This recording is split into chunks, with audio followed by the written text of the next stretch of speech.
എല്ലാവർക്കും നമസ്കാരം. Previous programming വീഡിയോയിൽ, അതായത് ലെക്ചർ നമ്പർ 2-ൽ കഴ്സറിനെ ന്യൂ ലൈനിൽ കൊണ്ടുപോകുന്നത് എങ്ങനെയെന്ന് നമ്മൾ മനസ്സിലാക്കി. ഈ വീഡിയോ ലെക്ചറിൽ നമ്മൾ മനസ്സിലാക്കാൻ പോകുന്നത് കീബോർഡിൽ നിന്നും ഒരു സിംഗിൾ ക്യാരക്ടർ എങ്ങനെ സ്വീകരിക്കാമെന്നും ആ സ്വീകരിച്ച സിംഗിൾ ക്യാരക്ടറിനെ തിരികെ എങ്ങനെ കമ്പ്യൂട്ടർ സ്ക്രീനിൽ ഡിസ്പ്ലേ ചെയ്യിപ്പിക്കാം എന്നുമാണ്. So let's go to the program to print, program to take an input from the keyboard and display it on the computer screen. TASM open ചെയ്തു, എഡിറ്റ് വിൻഡോ തുറക്കുക.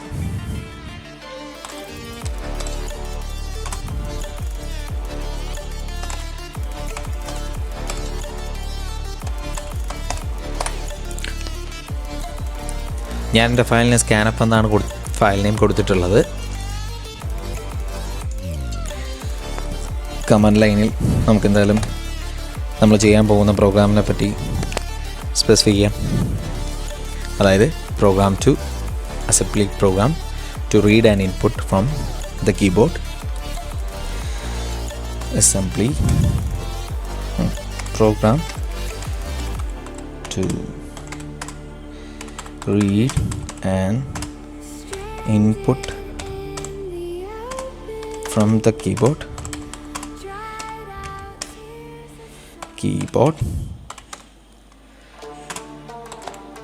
and then print it on the screen.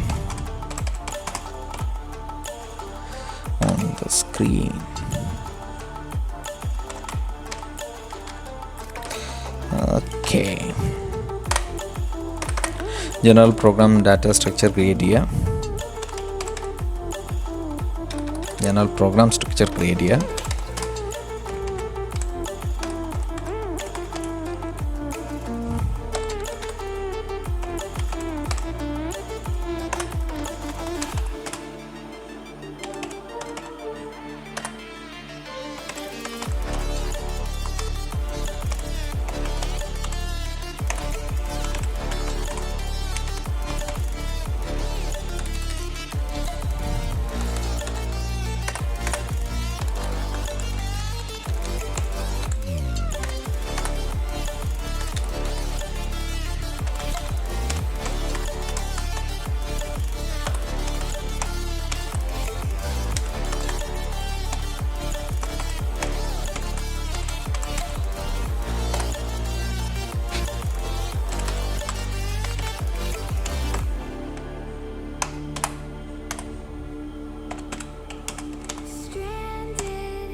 Okay, നമ്മളെ general programme structure എന്തായാലും കഴിഞ്ഞു.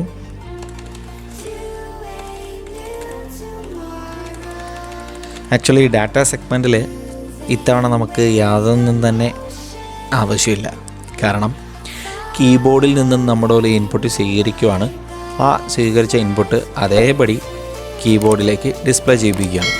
ഇനി വേണമെന്നുണ്ടെങ്കിൽ നമുക്കൊരു character, ഒരു വേരിയബിളിനുള്ളിൽ ഒരു പർട്ടിക്കുലർ സ്ട്രിങ് സേവ് ചെയ്യാവുന്നതാണ്. ഞാനിവിടെ x1 എന്ന x1 എന്ന വേരിയബിൾ ബൈറ്റായി ഡിഫൈൻ ചെയ്തു. ദെൻ ആ വേരിയബിളിനുള്ളിൽ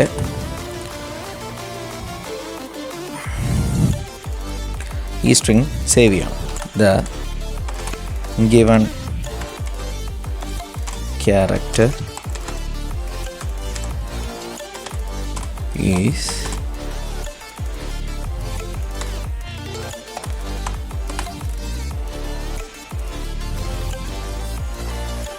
ദെൻ ആ സ്ട്രിങ്ങിനെ ക്ലോസ് ചെയ്തു. ഓക്കെ, ഇനി നമുക്ക് കീബോർഡിൽ നിന്ന് ഒരു ഇൻപുട്ട് സ്വീകരിക്കാൻ വേണ്ടിയിട്ടും നമ്മൾ ഡോസ് ഇൻട്രപ്റ്റ് 21H തന്നെയാണ് ഡിപ്പെൻഡ് ചെയ്യുന്നത്. പക്ഷേ ഇത്തവണ ഏജിലുള്ള വാല്യൂ അതായത് ആസ്കി കോഡ് 1 എന്നായിരിക്കണം. അതായത് നമ്മൾ യൂസ് ചെയ്യേണ്ട ബ്ലോക്ക് ഓഫ് ഇൻസ്ട്രക്ഷൻസ് ഇത്രയേ ഉള്ളൂ. Move AH, 1 int 21H. ഈ ഒരു ബ്ലോക്ക് ഓഫ് ഇൻസ്ട്രക്ഷൻസ് എക്സിക്യൂട്ട് ചെയ്ത് കഴിഞ്ഞാൽ കീബോർഡിൽ നമ്മൾ എന്താണോ എൻ്റർ ചെയ്യുന്നത് ആ എൻ്റർ ചെയ്യുന്ന ക്യാരക്ടർ അക്യുമുലേറ്റർ രജിസ്റ്റർ ALലേക്ക് സ്റ്റോർ ചെയ്യപ്പെടും, അല്ലെങ്കിൽ ALലേക്ക് ട്രാൻസ്ഫർ ചെയ്യപ്പെടും. അതായത് ഈ 2 ഇൻസ്ട്രക്ഷൻസ് എക്സിക്യൂട്ട് ചെയ്ത് കഴിഞ്ഞാൽ കീബോർഡിൽ നമ്മൾ എൻ്റർ ചെയ്യുന്ന വാല്യൂ AL രജിസ്റ്ററിൽ ഉണ്ടായിരിക്കും ഇല്ലേ. അപ്പോൾ നമുക്ക് ആ AL രജിസ്റ്ററിലുള്ള ക്യാരക്ടറിനെ തിരിച്ച് ഡിസ്പ്ലേ ചെയ്യിപ്പിക്കണം എന്നുണ്ടെങ്കിൽ നമ്മൾ ചെയ്യേണ്ട എന്താണ്? AL രജിസ്റ്ററിലുള്ളത് ഡാറ്റ രജിസ്റ്ററിലേക്ക് മാറ്റണം. ഇപ്പോൾ AL എന്ന് പറയുന്നത് ഒരു 8-ബിറ്റ് രജിസ്റ്ററാണെന്ന് നമുക്കറിയാം.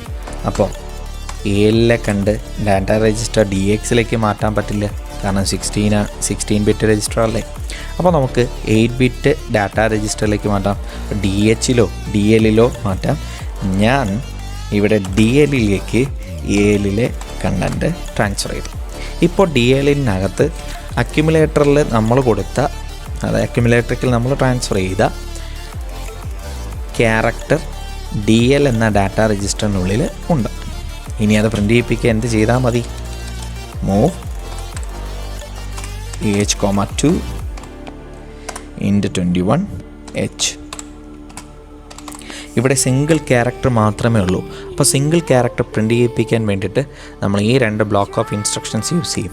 അതായത് AHൽ 2 എന്ന ആസ്കി കോഡും ഡോസ് ഇൻട്രപ്റ്റ് 21Hനെ എക്സിക്യൂട്ട് ചെയ്യുകയും ചെയ്തു കഴിഞ്ഞാൽ ഇൻ എഫക്റ്റ് നമുക്ക് ഒരു സിംഗിൾ ക്യാരക്ടർ പ്രിൻ്റ് ചെയ്യാനുള്ള സർവീസ് റൂട്ടീനാണ് വർക്ക് ചെയ്യുന്നത്, അല്ലെങ്കിൽ പെർഫോം ചെയ്യപ്പെടുന്നത്. സർവീസ് റൂട്ടീൻ എക്സിക്യൂട്ട് ചെയ്യപ്പെടും. ഓക്കെ, ഇനി നോക്കാം. ഞാനിപ്പോൾ കീബോർഡിൽ നിന്ന് ഒരു വാല്യൂ റീഡ് ചെയ്തു, നമ്മൾ എൻ്റർ ചെയ്തു. ആ എൻ്റർ ചെയ്ത വാല്യൂ അതേപടി ഡിസ്പ്ലേ ചെയ്യാന്ന് പറഞ്ഞാൽ 2 പ്രാവശ്യം സ്ക്രീനിൽ വരത്തില്ലേ. ഈ AH, int 21H ആയതുകൊണ്ട് വിത്ത് എക്കോയാണ്. അതായത് നമ്മൾ എന്താണോ കൊടുക്കുന്നത് അത് സ്ക്രീനിൽ കാണിച്ചതിന് ശേഷമാണ് അത് AL രജിസ്റ്ററിലേക്ക്, അതിൻ്റെ ഒരു കോപ്പി അക്യുമുലേറ്റർ രജിസ്റ്ററിൽ ALലോട്ട് ട്രാൻസ്ഫർ ചെയ്യപ്പെടും.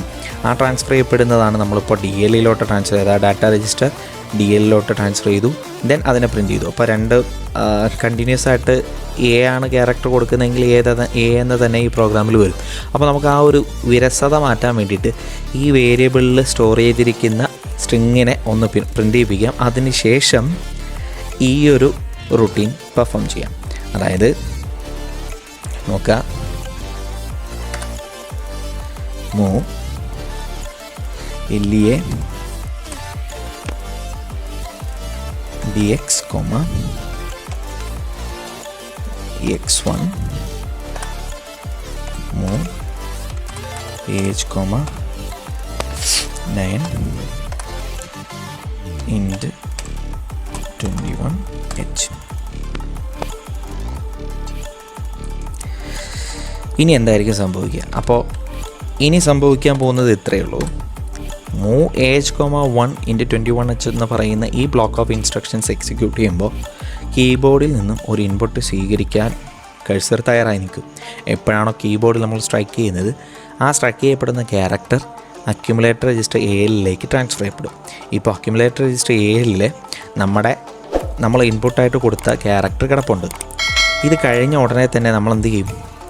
ഈ X1 എന്ന് പറയുന്ന വേരിയബിളിൽ സ്റ്റോർ ചെയ്തിരിക്കുന്ന സ്ട്രിങ്ങിനെ പ്രിൻ്റ് ചെയ്യിപ്പിക്കും. അതായത് ദ ഗിവൺ ക്യാരക്ടർ ഈസ്, എന്നിട്ട് ന്യൂ ലൈനിലോട്ട് നമ്മൾ പോകുന്നുണ്ടോ? നമ്മൾ ന്യൂ ലൈനിലേക്ക് പോകുന്നില്ല, പകരം ALലുള്ള വാല്യൂ ഡാറ്റ രജിസ്റ്റർ DLലേക്ക് മാറ്റി ദെൻ ആ സിംഗിൾ ക്യാരക്ടറിനെ പ്രിൻ്റ് ചെയ്യിപ്പിച്ചു. അതായത് ഈ കിടക്കുന്ന സ്ട്രിങ്ങിൻ്റെ തൊട്ടപ്പുറത്തായി നമ്മുടെ ഇൻപുട്ട് ചെയ്ത, അതായത് കീബോർഡിൽ നമ്മൾ സ്ട്രൈക്ക് ചെയ്ത ക്യാരക്ടറും കൂടെ പ്രത്യക്ഷപ്പെടും. നമുക്ക് ഫയൽ സേവ് ചെയ്യാം. ഫയൽ സേവ് ചെയ്തു. പ്രോഗ്രാമിൽ എന്തെങ്കിലും എല്ലാ കോഡ് സെഗ്മെൻറ്റ് എൻഡ് ചെയ്തിട്ടുണ്ട്, അതുപോലെ തന്നെ പ്രോഗ്രാം സെഗ്മെൻറ്റ് എൻഡ് ചെയ്തിട്ടുണ്ട്. അപ്പോൾ നമുക്ക് ഒരു കാര്യം വിട്ടുപോയി. ഇനി ഈ പറയുന്ന സർവീസ് റൂട്ടീനെ എല്ലാം ക്ലോസ് ചെയ്യേണ്ടല്ലേ. ഈ പറയുന്ന എല്ലാ സർവീസ് റൂട്ടീൻസിൽ നിന്നും എക്സിക്യൂട്ട് ചെയ്യാനായിട്ട് വീണ്ടും നമ്മളൊരു വേറൊരു സർവീസ് റൂട്ടീനാണ് എക്സിക്യൂട്ട് ചെയ്യുന്നതെന്ന് പറഞ്ഞു. അതെന്താണ്? മൂവ് ഏജ് 4ch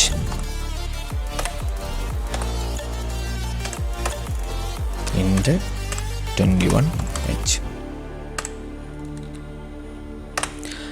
അപ്പോൾ ഫയൽ സേവ് ചെയ്യുക, എക്സിറ്റ് ചെയ്യുക, കമ്പൈൽ ചെയ്യാനുള്ള command TASM space file name ഞാനിപ്പോൾ scanf.asm എന്നാണ് കൊടുത്തിട്ടുള്ളത്. കമ്പൈൽ ചെയ്തു, എറേഴ്സ് ഒന്നും കാണിക്കുന്നില്ല. ഇനി ലിങ്ക് ചെയ്യുക, ലിങ്ക് scanf.asm ആണോ, scanf.obj. ഓക്കെ, അവിടെയും പ്രശ്നമൊന്നുമില്ല. scanf.exe. ഇപ്പോൾ പ്രോഗ്രാം ശരിയായോ എന്ന് നമുക്ക് നോക്കാം, എക്സിക്യൂട്ട് ചെയ്യാം. ക്യാരക്ടർ ഞാൻ G എന്നാണ് കൊടുക്കാൻ പോകുന്നത്. G കൊടുത്തു. The given character is G എന്ന് പറയുന്ന ക്യാരക്ടർ കൊടുത്തു. ആ G എന്ന് പറയുന്ന ക്യാരക്ടർ ന്യൂ ലൈനിലെ ബിഗിനിങ്ങിൽ തന്നെ വന്നിട്ടുണ്ട്. അതേ ലൈനിൽ തന്നെയാണ് ദ ഗിവൺ ക്യാരക്ടർ ഈസ് എന്ന് പറഞ്ഞിട്ട് വന്നിട്ടുള്ളത്. ഓക്കെ, ന്യൂ ലൈൻ ഇൻസ്ട്രക്ഷൻസ്, അത് ന്യൂ ലൈനിൽ എത്തിക്കാനുള്ള ബ്ലോക്ക് ഓഫ് ഇൻസ്ട്രക്ഷൻസ് നമ്മളവിടെ യൂസ് ചെയ്യാതിരുന്നത് കൊണ്ടാണ് ഈ പറഞ്ഞ എല്ലാ ക്യാരക്ടേഴ്സും ഒറ്റ ലൈനിലായി വന്നത്. അപ്പോൾ നിങ്ങൾക്ക് എല്ലാവർക്കും ഈ പ്രോഗ്രാമിംഗ് വീഡിയോയിൽ നിന്നും എങ്ങനെ കീബോർഡിൽ നിന്ന് ഒരു ഇൻപുട്ട് സ്വീകരിക്കാമെന്നും അല്ലെങ്കിൽ കീബോർഡിൽ നിന്ന് ഒരു ക്യാരക്ടർ സ്വീകരിക്കാമെന്നും അതെങ്ങനെ പ്രിൻ്റ് ചെയ്യിപ്പിക്കാമെന്നും മനസ്സിലായി എന്ന് കരുതുന്നു. Thank you.